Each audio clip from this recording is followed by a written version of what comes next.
शोभा नाज और मेरे साथ रवजी लाइव देख रहे हैं आप।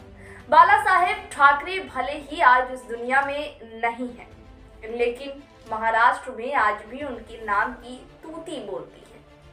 शायद यही वजह है कि आज भी बाला साहेब महाराष्ट्र की राजनीति का केंद्र है। दरअसल भले ही शिवसेना का बंटवारा हो गया हो, लेकिन बाला साहेब के प्रति भाजपा और एकनाथ शिंदे दोनों समर्पित नजर आ रहे हैं, दोनों ही पार्टी। इसी कड़ी में प्रधानमंत्री नरेंद्र मोदी ने मुंबई में बाला साहेब ठाकरे के नाम से आपला दवाखाने सहित कई परियोजनाओं का उद्घाटन किया है। जी हाँ, मुंबई में ये हुआ है। इस दौरान उन्होंने कहा कि दुनिया को आज भारत के संकल्पों पर भरोसा है।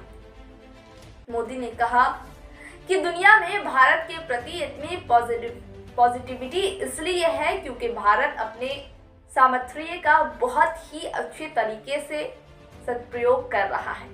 उन्होंने दावा किया कि हमने वो समय भी देखा कि जब गरीब कल्याण का पैसा घोटाले में चला जाता था। इसी कड़ी में उन्होंने इशारों ही में उद्धव सरकार पर भी तंज कसा है। मोदी ने कहा कि पिछले सरकार ने डबल इंजन की सरकार ना होने पर काम में अड़ंगा डाला।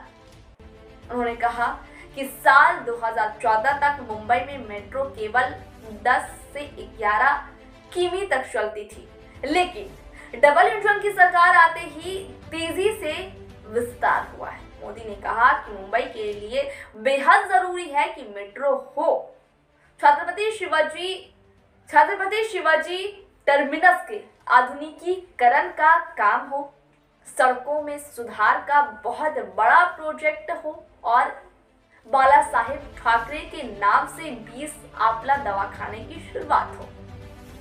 उन्होंने कहा कि ये मुंबई शहर को बेहतर बनाने में बड़ी भूमिका निभाने वाला है। मोदी ने कहा कि यहाँ के विकास में स्थानीय निकाय का योगदान बहुत जरूरी है।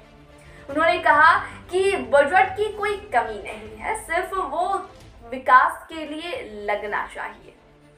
मोदी ने कहा कि भ्रष्टाचार होगा तो यहाँ का भविष्य कैसे उज्जवल होगा। उन्होंने आगे कहा कि बीजेपी और एनडीए की सरकार विकास के आगे राजनीति को आगे नहीं देने देती।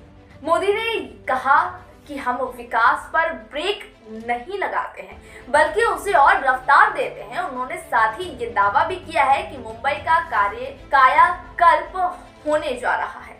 इस तरह पीएम मोदी एक बार फिर महाराष्ट्र के विकास के लिए समर्पित नजर आ रहे हैं। इस दौरान उन्होंने एक तरफ जहां बाला साहेब के समर्थकों को खुश करने के लिए बाला साहेब ठाकरे के नाम पर से आपला दवाखाने की शुरुआत की, तो दूसरी ओर उन्होंने उद्धव ठाकरे की सरकार के खिलाफ निशाना भी साधा है। जाहिर सी बात है कि मोदी के इस प्रहार से उद्धव गुट को मिर्ची लग सकती है। जी हाँ, मोदी के इस प्रहार से जो है उद्धव गुट को मिर्ची लग सकती है और संभव है कि महाराष्ट्र में एक बार फिर पलटवार का दौर देखने को मिलेगा।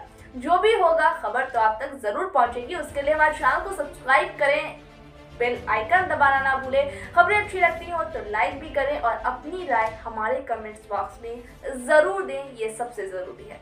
फिलहाल तो ये रिपोर्ट यहीं तक थी। इस तरह की रिपोर्ट के साथ फिर होगी आपसे मुलाकात।